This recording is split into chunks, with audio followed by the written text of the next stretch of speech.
Hi everyone, and welcome to Leaf Rants. The Leafs lose 4-3 in overtime against the Boston Bruins in TD Garden.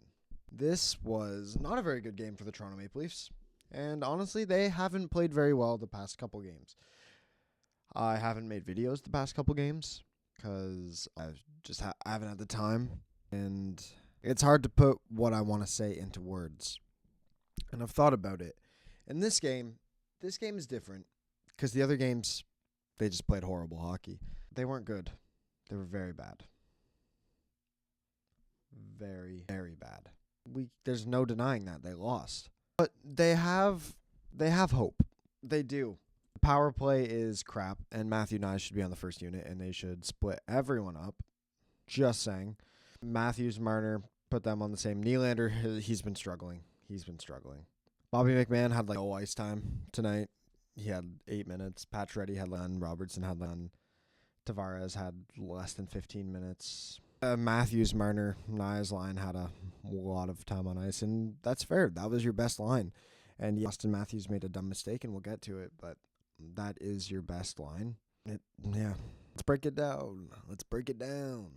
So, first period was not a very good period for the Toronto Maple Leafs. They were getting boxed in their zone, and not a whole lot was happening. So, okay. Second period, 35 seconds in. Mitch Marner to Austin Matthews, who makes a nice move, walks through 5 Bruins, gets it knocked away from him, but Nyes is right there to clean it up, and that is why the first line is working. It hasn't worked the past couple games because the Stars haven't been in it.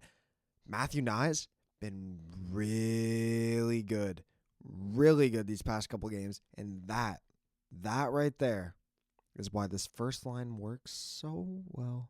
It makes so much sense, and it's 1-0. Then what felt like immediately, which was another 2.5 minutes later, David Pastrnak on the power play, and it's 1-1. About 5 minutes after that, Mitch Marner, 4-on-4, just putting on the moves, brings it back, stops up, beautiful pass to Morgan Riley, who one-times it in, and it's 2-1 Toronto. Then Boston has it, and they tie it up. Justin Brazeau, and it's 2-2. Then, 40 seconds later, Mark Kastelik, sorry if I butchered that name, makes it 3-2 Boston, and just like that, Boston has their first lead of the night. In the third period, Leafs had one shot on net, and that was halfway through. Wasn't good enough from them. Leafs had a 5-on-3 as well. Don't capitalize on it. Power play stunk. Power play's been really bad. They need to change that up. I don't know what happens if you don't. Craig Berube says, "Oh, well, they're taking steps in the right direction. You don't need steps. These players have played together for so long. There's growing pains. This isn't a growing pain anymore. This is a genuine issue. John Tavares, when he takes it on the left there at the blue line, that fucks up the power play a lot. I don't like that. Put not Matthew Nyes there. Put Tavares on the second unit.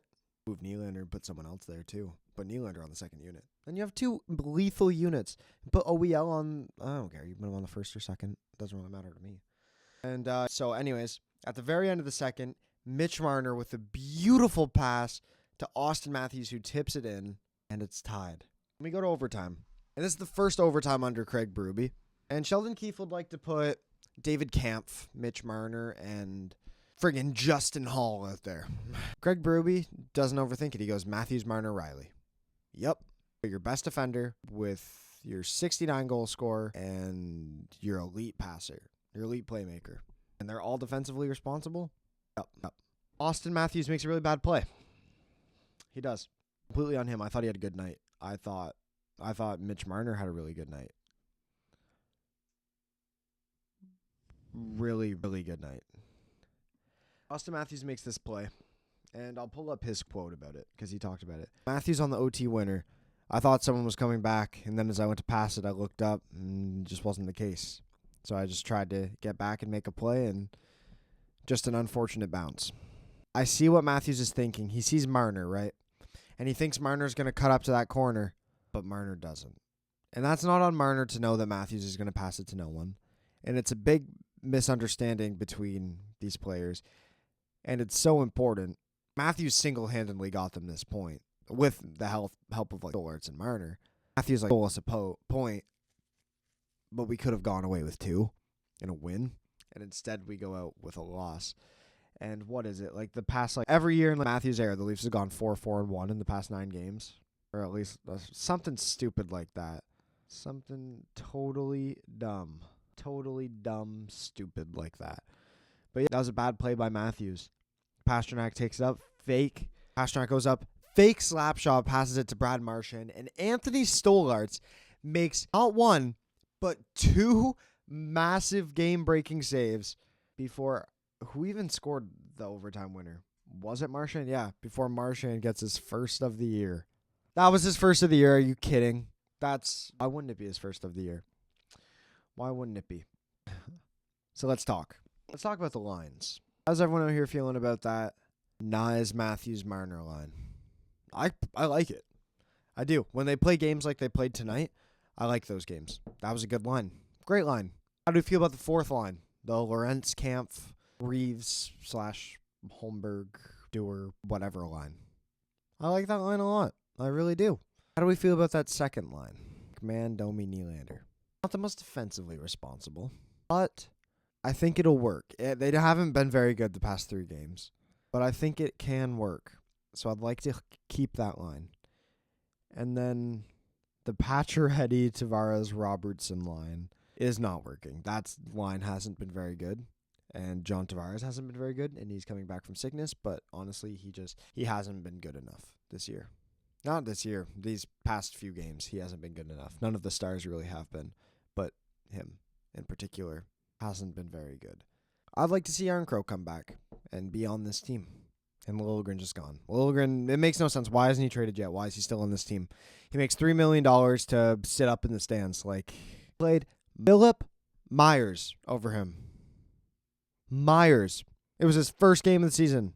He makes league min. They played him over Timothy Liljegren, who makes $3 million, by the way. Just saying. Berube's not a fan of him. The Leafs aren't a fan of him. Whatever. Just trade him. And Joseph Wall. Anthony Stoltz has been amazing. And yeah, I've loved him. But honestly, like, this is probably going to be called Tape on Blades. Because did someone put tape on William Nylander's blades? Like, seriously. Is that man falling so much? It just looks like he's overthinking everything. He's in there. He's trying to make big moves. Like, just play your hockey. Make some big moves. It's okay. Everything will be okay. You don't need to overcomplicate anything, William Nylander. You're William Nylander. You're William Nylander.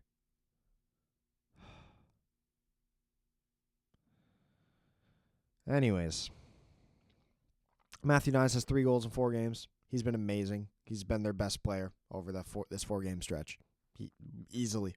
Nylander successfully makes every play, like in a game, either look so easy or like a what frick would you do that? Like, he makes these plays like every game, and then he messes it up in back-to-back games. And that's why I just don't understand. Like, is someone like messing with this guy? Does he have like a stick? I don't know. It's got to be something. But play the undefeated Jets on Monday.